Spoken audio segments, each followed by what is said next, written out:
This is the story of a wildlife mystery so big it's jumbo-sized.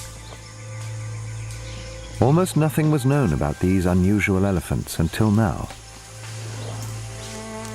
They were recently discovered to be unique to the tropical island of Borneo.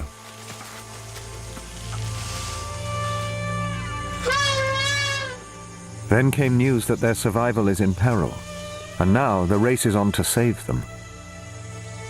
But first, this man must uncover the secrets of their jungle life, follow them into their world, and get closer to them than anyone has ever tried before. He will discover the wonder and tragedies of Borneo's pygmy elephants.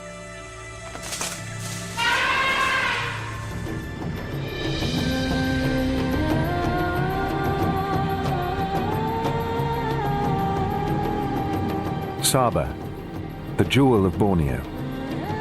Its ancient tropical rainforests hide remarkable animals, many found nowhere else in the world.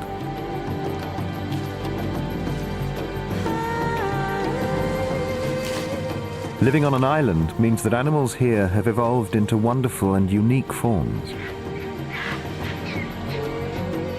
The largest of them are its pygmy elephants.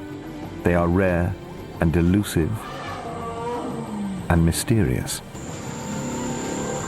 Until now, it was thought that they had descended from domesticated elephants introduced to Borneo only 300 years ago as gifts to local sultans, and that these had escaped and gone wild and become a pest. But all that changed. Wildlife ranger Engelbert Dausip was sent out to collect samples of their DNA as part of a routine test of all of Asia's elephants. His samples revealed that Borneo's elephants should be considered a unique subspecies.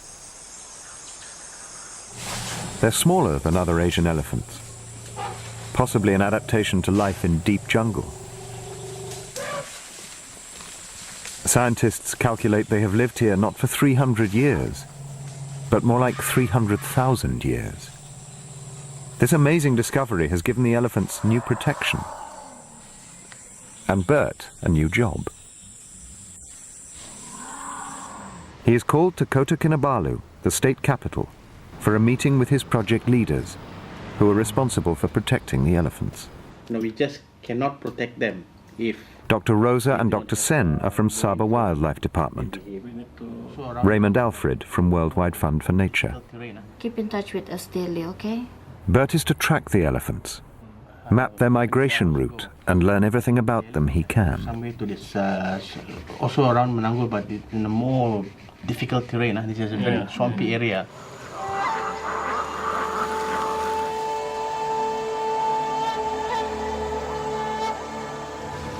His journey will take him into places where few have set foot, a journey into the unknown.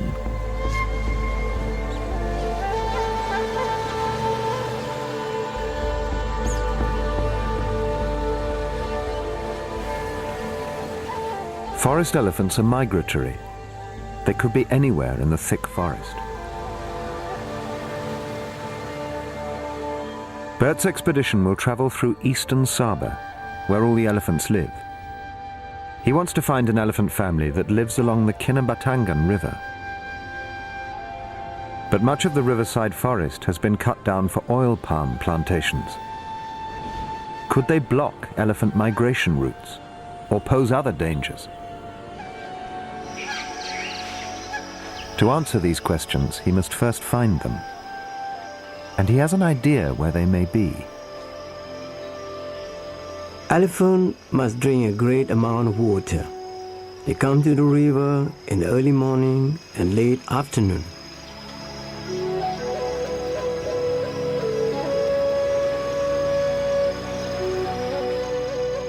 Each day, his search begins and ends on the river.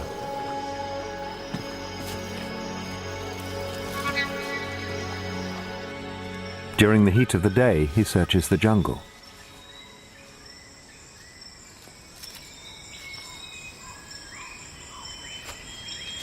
Every clue takes him closer to the elephant. Elephant dung, but it is mushroom growing on it. It's maybe 1 week old. All the signs are old. The trail is cold.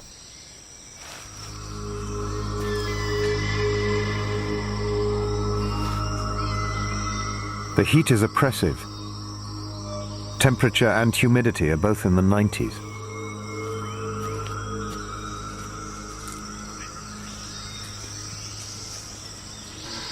Sometimes he uses listening trees. Elephants call to each other to stay in contact. But there's nothing.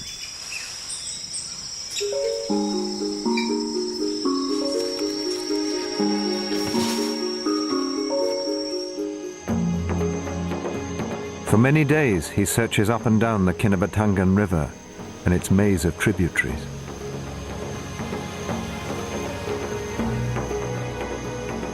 This expedition is the chance of a lifetime. I must not fail. I will find them. If anyone can find them, Bert will.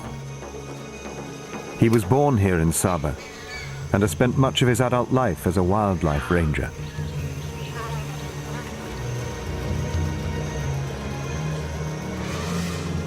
Finally, contact.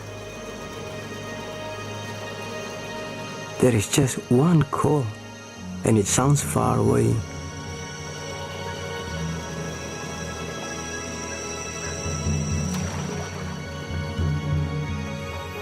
He follows the sound of the call up a side creek.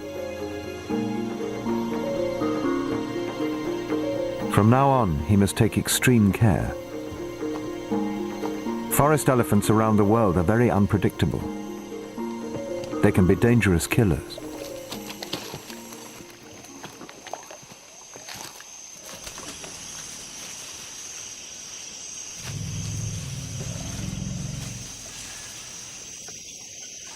He has found them, and they will be well aware of him. Elephants have an extremely powerful sense of smell.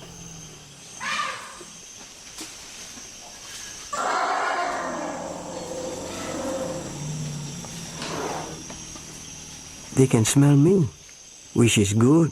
I want them to know I'm here. He's close enough to hear them breathe, but still they're as invisible as ghosts. And they're on the move. Better not to follow them now. It's late.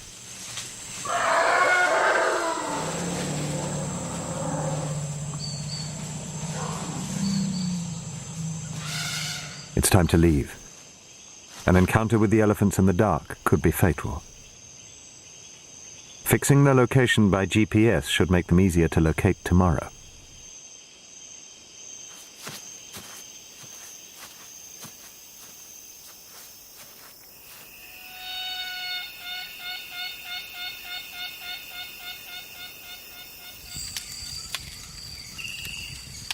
Today, at dusk, I found them at last. I think there are 10 elephants in the group. But they could travel far during the night. I hope I won't lose them again.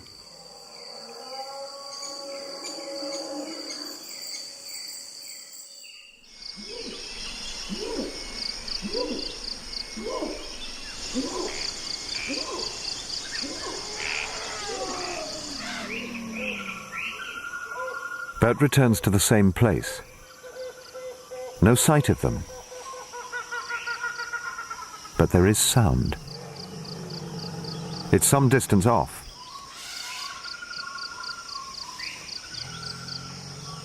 At least he has a direction.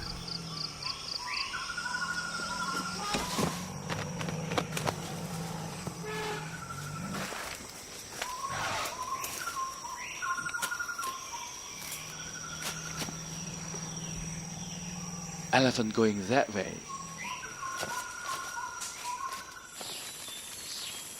A sign.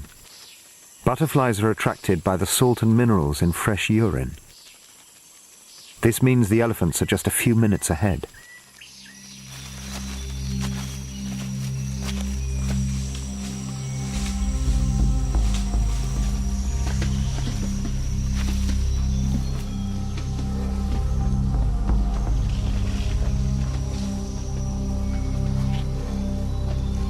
They are all around me.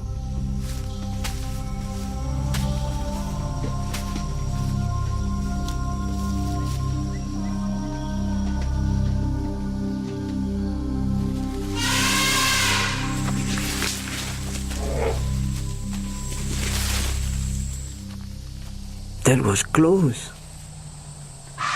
Bert has found them, but there is a bull male here too, and he's after a mate.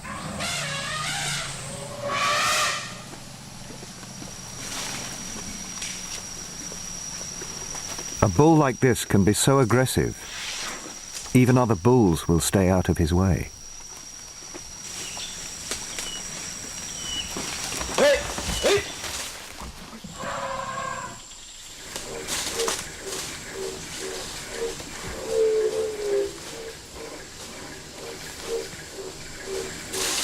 The bull makes a distinctive whistling sound, advertising his extreme arousal.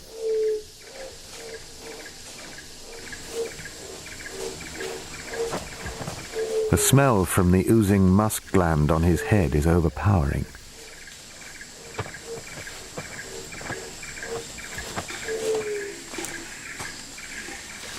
Whether this strong smell is attractive to females, no one knows. But soon he is mating.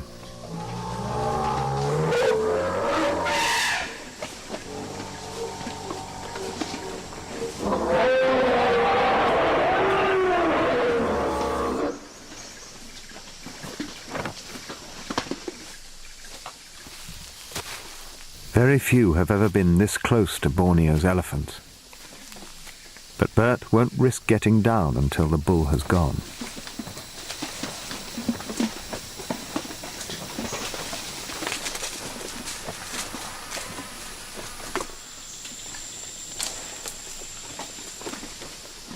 Two young elephants catch my eye, a male with tusks and a female. They are maybe 4 years old and they like to play.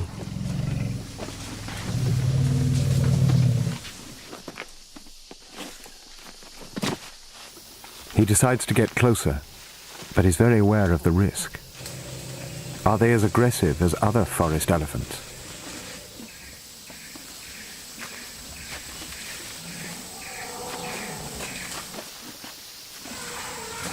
At first the mother are curious, but slowly they move away. I think they are protecting their babies.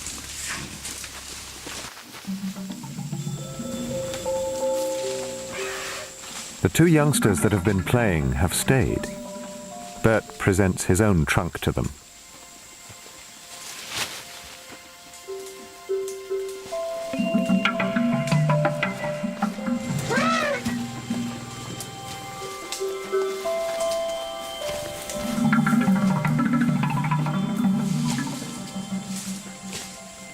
The young female seems curious too. But then she turns and tries to kick me. It's an unusual defense, and Bert can easily evade her. She can't see behind her, so cannot aim her kicks that well. I will call this female Flora. Flora and Bert play a game of cat and mouse, but she is not aggressive. She's setting boundaries on how close he can come. Then the young male approaches. He's even rowdier.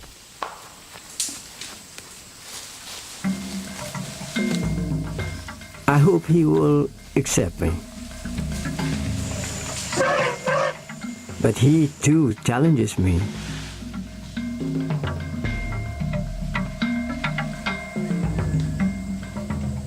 I would call him feisty.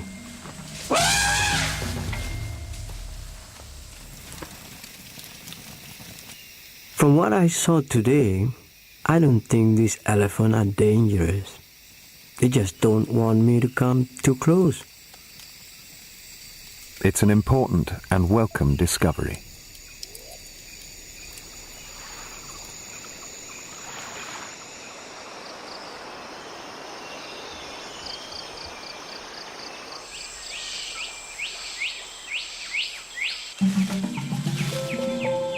Next day, he again meets Feisty and Flora.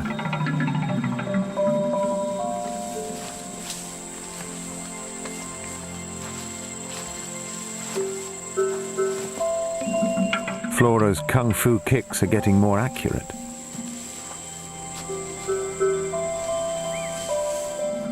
They are teaching me a lesson. They only try to kick me when I get too close. Now Bert can see just how different pygmy elephants are from their mainland cousins. They're a metre shorter, with much longer tails, rounder heads, and bigger ears. So how did these unique animals get to Borneo in the first place? Scientists believe they walked here during an ice age when sea levels were lower. But why are they found only in northeastern Sabah? There is a mountain range that blocks much of Sabah from the rest of Borneo, but not all. There must be another reason.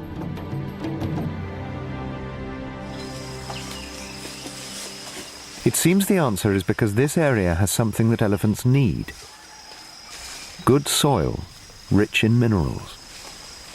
Here lie the highest concentration of minerals in Borneo. And when not supping on mud, they eat more than 160 different kinds of plants.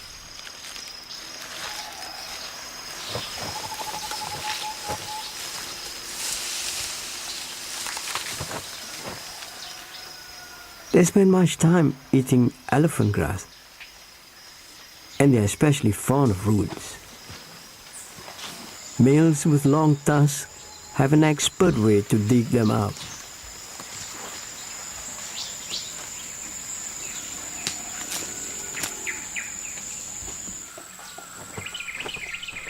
They also have a passion for fruit, especially figs. The family can find ripening figs at any time of year. But on this tree, most of the fruit is out of reach. An orangutan and her young baby have it all to themselves.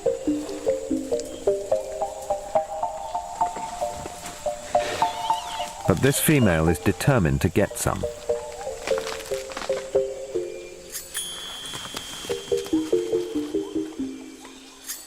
She may have to rely on the generosity of the orangutan.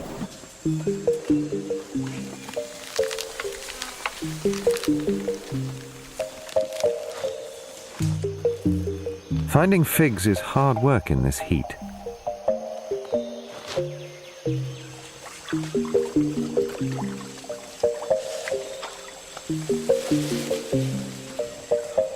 After a good day's feeding, this tusker takes a well-earned break.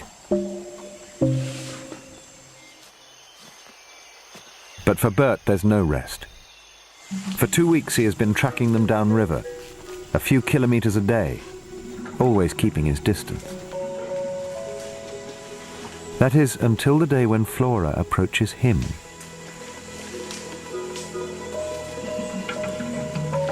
He's wary. She still kicks at him sometimes. She walks forward slowly, then reaches out to me.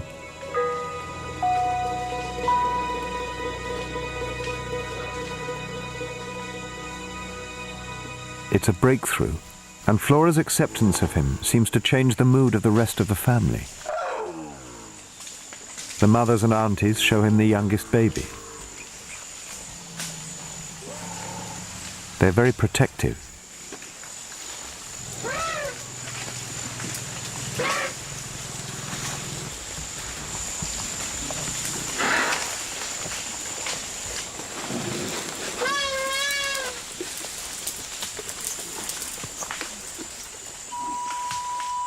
I feel safe with them now.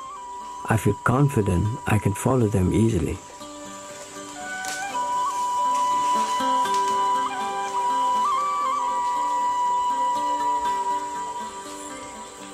Over the next few days, he has some remarkable encounters as they reveal to him the mysteries of their private lives.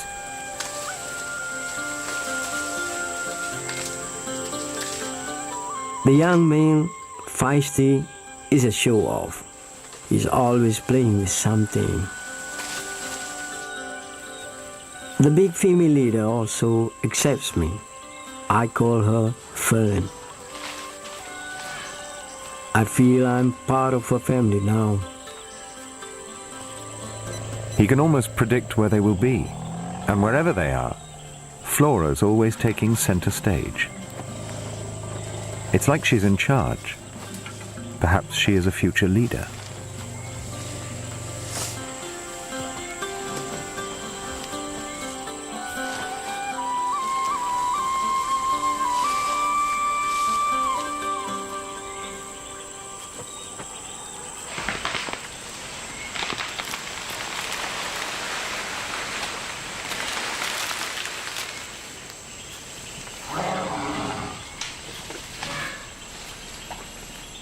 Fern is spending more time on her own.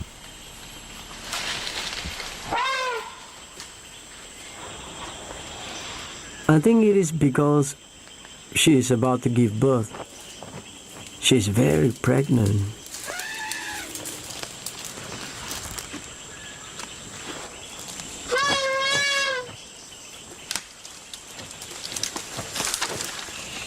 Elephants love to touch one another. If not by trunk, then they body touch. A young female, maybe her daughter, shows great interest in Fern's condition. Her sensitive trunk finds the milk which Fern has begun to produce.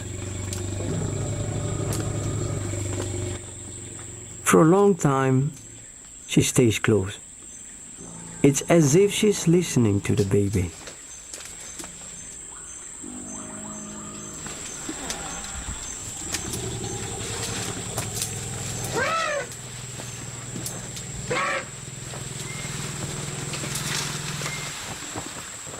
Then a smaller one comes and also wants to touch her. Because she's so close to giving birth, she's already lactating. Then the two young elephants crouch down and suckle her. It is an amazing sight. I have read that young Asian elephants can't feed for up to 5 years, but this one must be even older. Bert's patience has earned their trust.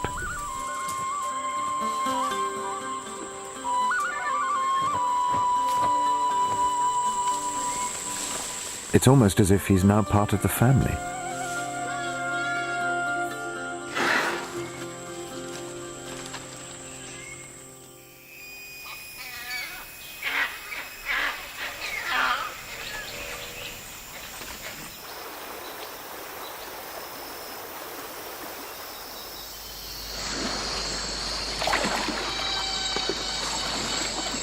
The family often crosses the Kinabatangan River.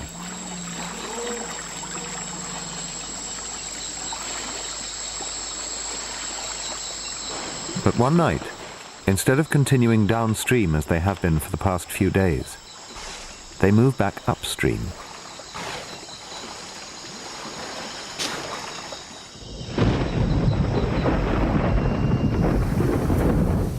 When rain comes to Sabah, it comes hard and without warning.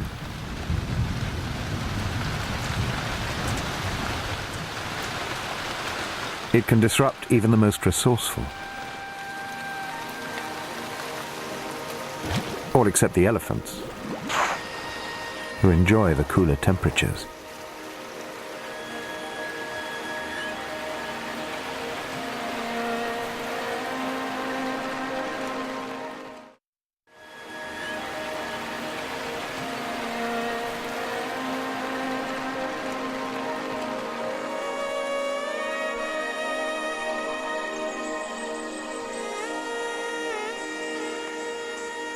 By the time the rain stops, the elephants are long gone. There's no sound, no clues.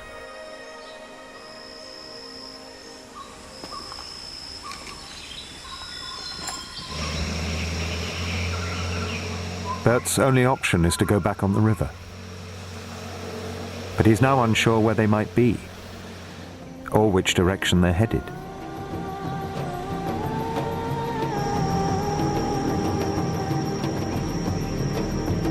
Much of the elephant's home range has changed dramatically over the years. Great plantations of oil palm trees now stretch across their migration routes.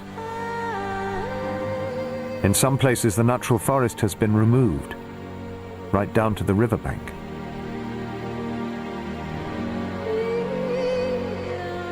If elephants cannot follow the river, they must detour around plantations. Changes like this increasingly bring elephants and people together.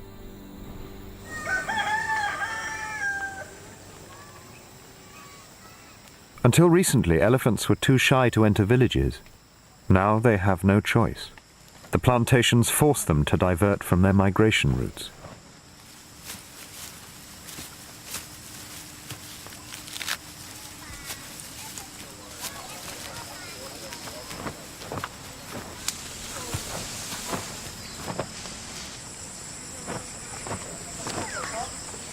In earlier times, villagers would shoot troublemaking elephants.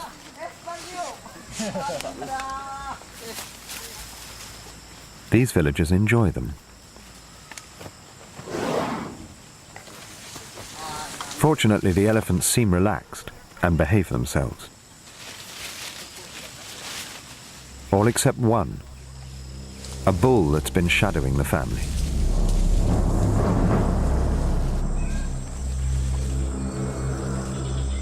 He decides to help himself to the banana crop.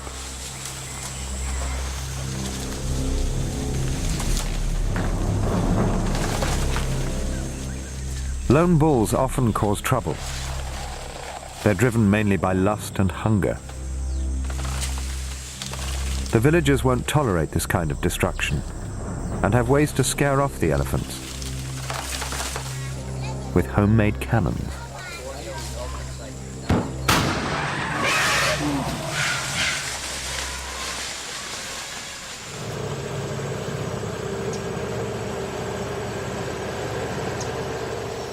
Bert has been searching downriver.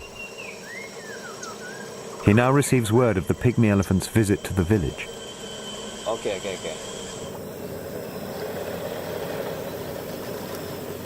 He also hears that apart from the troublemaker, they are regular and welcome visitors here.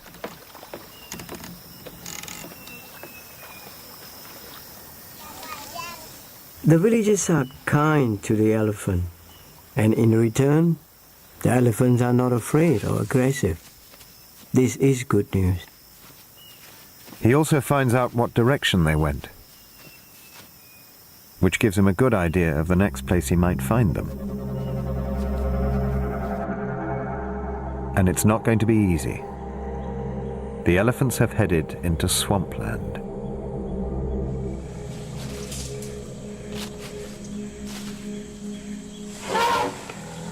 It's midday and oppressively hot. The elephants seem uncomfortable.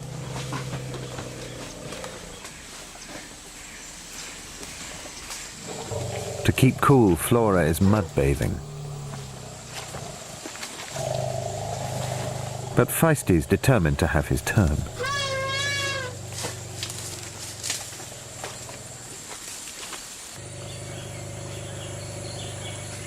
When she's done, Flora cleans the mud from the sand glands between her toes.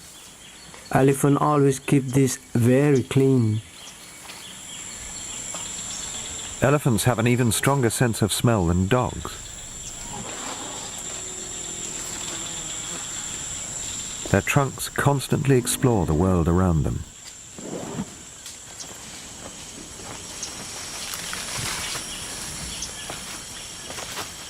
Then Bert notices something unusual. All the adult females are grouped together. Something has their attention. A newborn baby.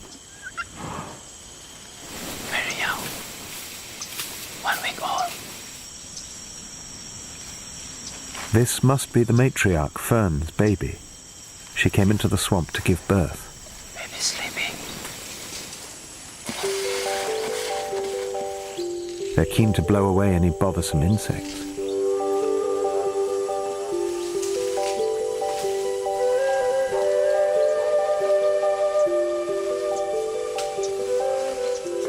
She wants to sleep, but the mother and the aunties want her to get up.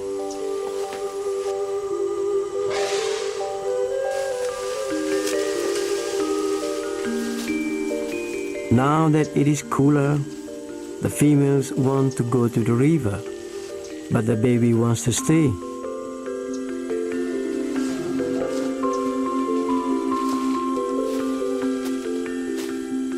At first, I wonder if she is sick, but then I realize that she is just very young and very tired. She's also hungry. I call the baby Faith.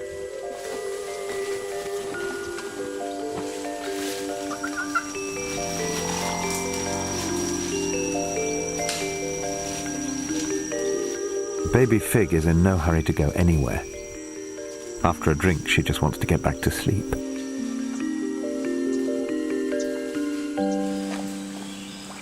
Only the youngsters are really active now.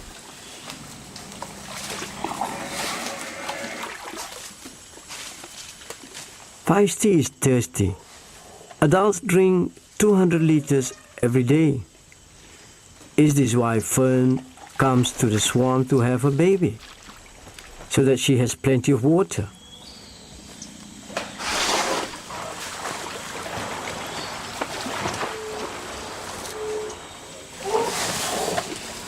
Flora too is having a good time. But all her frolicking wakes the baby.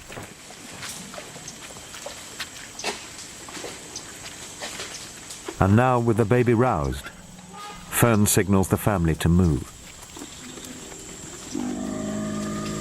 Feisty and Flora will have to finish their water sports another time.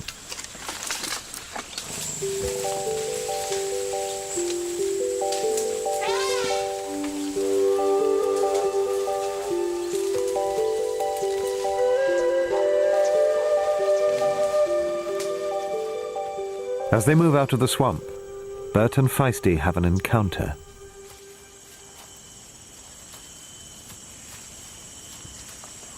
He comes forward to challenge me, but I stand my ground. This time, he stops and backs off. Feisty and I now understand each other.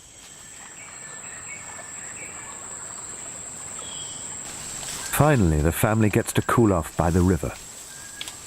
It's probably the first time they've been here since Fig was born. Now Fig meets the river that will run through the center of her life. She may still be drinking and swimming here 70 years from now. Flora's life could be considerably shorter if she can't get Feisty off her back.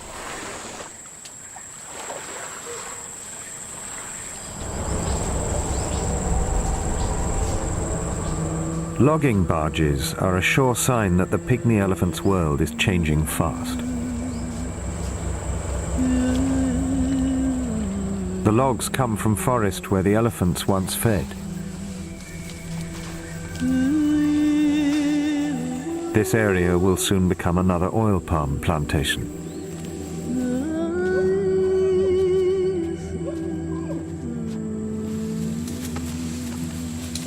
As Bert is discovering, this family's traditional migration route is being destroyed by villages, plantations, and now this cleared forest.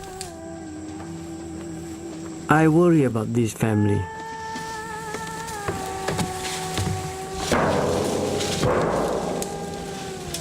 This may be the last time baby Fig and the others will walk on this ground. Next time, it will be plantation. Flora is curious about the logs. Even a logging camp has plenty to interest a curious elephant.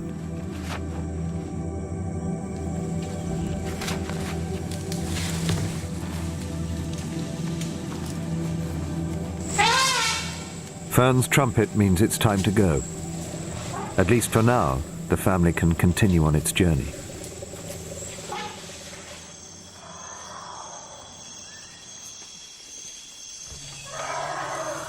Bert can hear them throughout the night. They're very noisy and seem restless.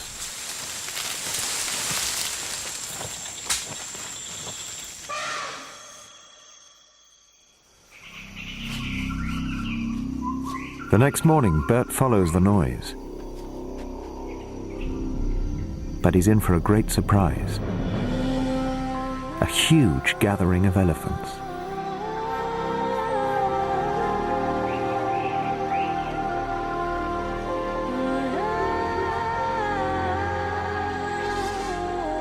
There are so many of them.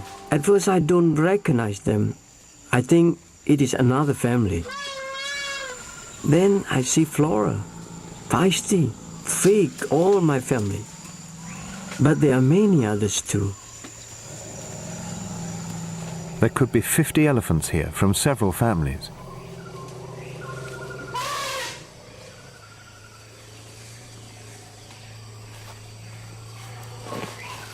It's a family reunion. They greet by smelling each other.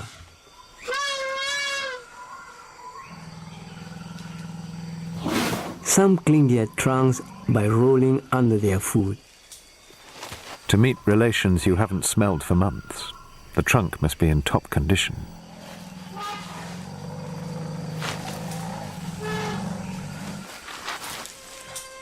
But then Bert discovers that this gathering is not such a happy occasion. I see an elephant with a bad wound.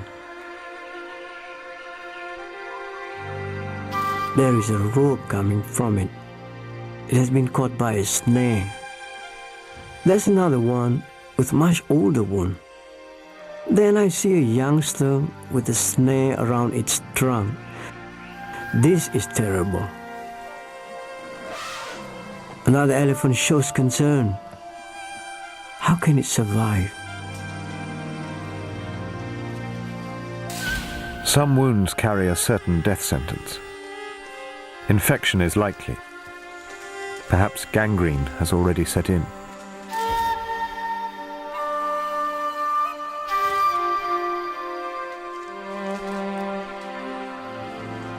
Bert must get some photographic evidence of this. These horrific injuries must be made known to his colleagues.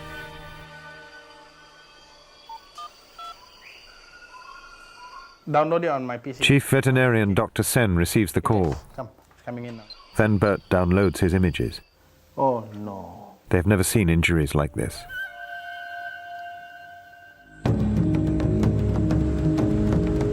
And immediately they launch a rescue mission. Wild pigs are the real target of the snares.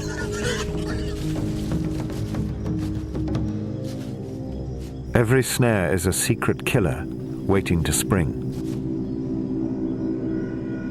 All it takes to make a snare is a bent-over tree sapling and a hidden loop of rope.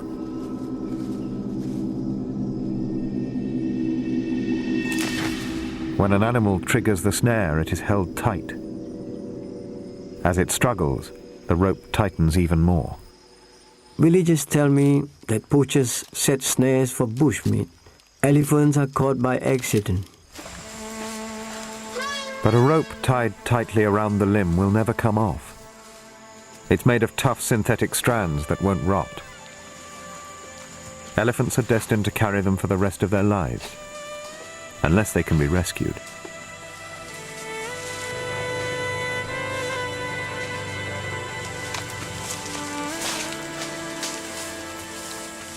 How far away from your... When the team finally reaches Bert, they're ready to go. The elephants have already moved on, but some injured ones are walking very slowly. There is time. But catching an elephant is no easy matter. It must first be darted and tranquilized. Ranger Ellis prepares several darts with different amounts of anesthetic. He can't be sure what sized animal they may encounter.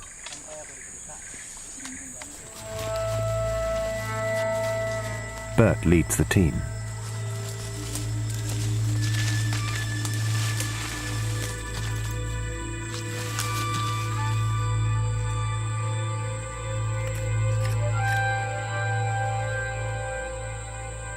And soon he finds the elephants. But getting a clear view, let alone a clear shot, will be difficult.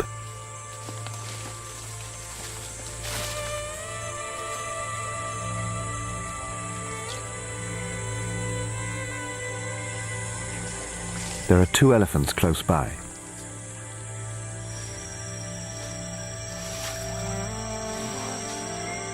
And one has a snare around its leg.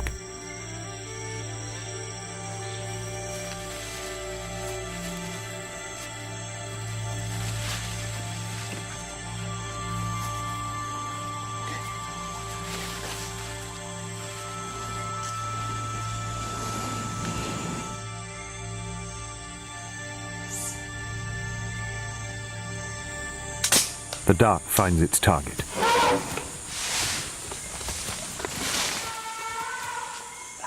Ellis indicates 10 minutes for the drug to do its work.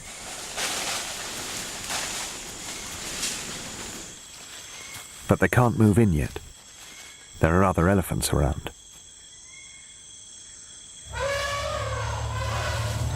They need to frighten the others away with gunshots and flares.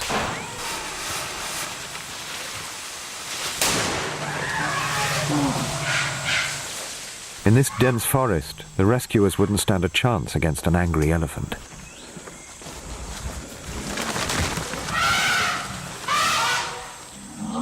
The drug dose is enough to put the elephant to sleep, but only just. It remains standing.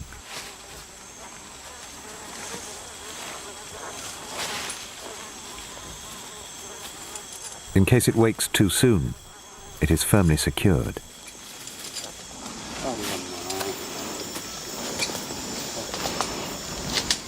It's a bad one, old and grown over, and the rope is still in there.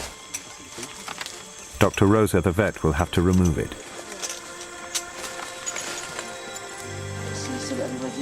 This elephant is lucky that Bert was here to report the injury. Most injured elephants will never be seen. Dalam kan, keras kan? Bad snare. 2 poles applied to the sensitive temples will keep her balanced and upright. They do no harm. Alice, antibiotics please. With the rope removed, the next step is to stem infection. Protective creams and heavy doses of antibiotics will do the job. Okay. Must have suffered really bad. Dr. Sen administers the antidote to the tranquilizer. Hold on. If everything goes well, she should wake up with a really bad hangover in about 3 to 5 minutes.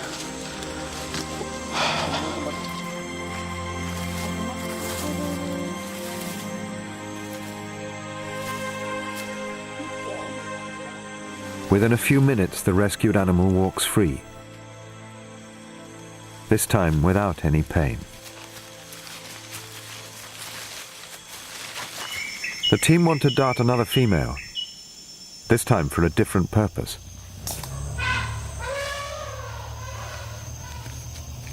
They've brought a tracking device, supplied by Worldwide Fund for Nature. This brick-sized apparatus contains a satellite transmitter that will send back regular location reports of the elephant's movements.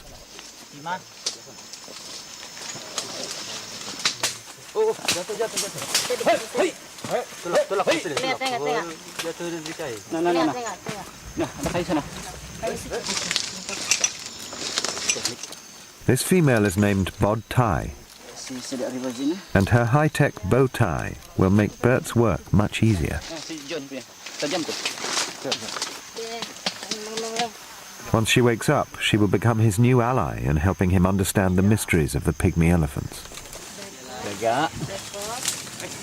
9, 7. Bod Tai is one of 5 elephants that will be tagged in different parts of Sabah.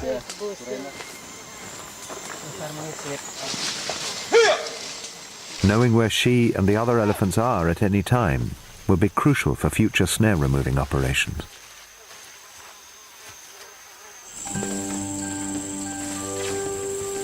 Data from Bodtai's collar will be sent up to the satellite at daily intervals.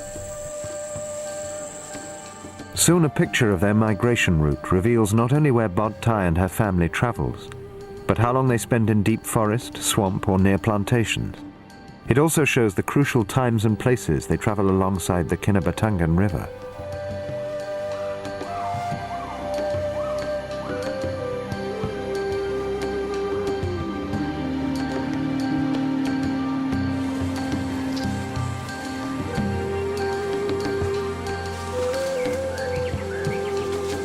No longer will Bert ever be in doubt of the elephant's whereabouts. Now he can spend more time watching them and less discomfort trying to find them. He doesn't have to follow every footstep. He can leave the deepest mud to the elephants. His research will help protect all of Saba's 1,600 pygmy elephants. Feisty and Flora are fascinated by her collar. Flora wants to wear it.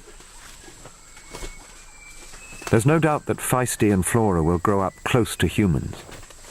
But what does their future hold? And what of little Fig? Just like a human baby, a baby elephant learns a great deal in its first few years.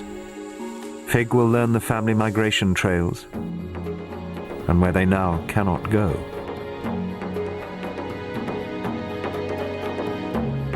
The satellite data confirms Bert's discovery that his elephant family needs this land. But there is hope. Saba's government is now working with oil palm plantations to protect and replant the riverside forest, turning it into a corridor of life for the migrating elephants.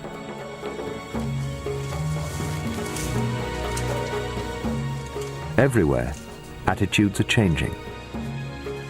For one thing, Bert doesn't have to track Flora these days. She's more likely to track him.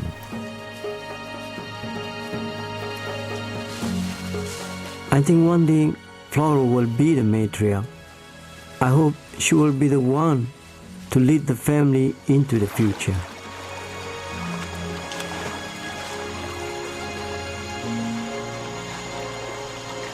Flora, Feisty, Fig and all the others in this remarkable elephant family have inspired the people of Saba to save them.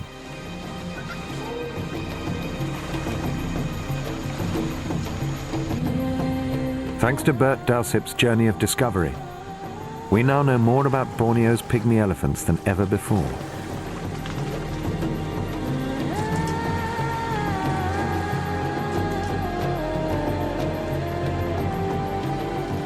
Once considered exotic pests, these wonderful and unique elephants do belong here. Fortunately, Saba's government has moved fast to protect them by ending large-scale logging on public lands. So long as they are free to travel their ancient migration routes, their future here on their island home will be secure.